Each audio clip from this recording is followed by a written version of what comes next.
one of the first things that we see as we pull up the exterior of the building. The front entrance here at Timberlane does pose potential safety issues in that there's cracks in the cement and uneven pavement, and we've been fortunate there have been no major issues, but it is something I'm concerned about each and every day. The front entrance, when you pull up to Timberlane, it's an opportunity to show everybody as they pass by and as they walk up what Timberlane's all about, and the excitement and the engagement and the enthusiasm that goes on inside.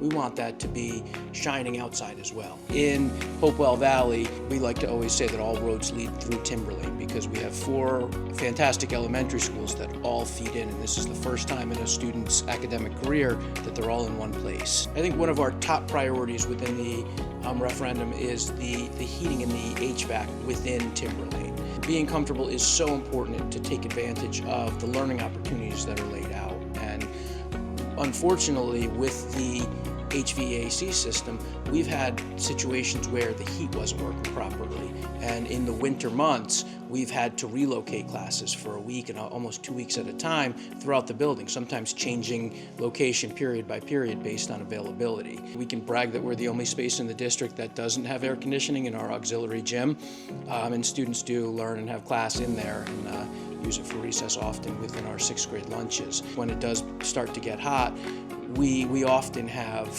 situations where it's a good deal warm to the point where maintenance intervenes. We've become good friends with the maintenance department because they come over to help us so much.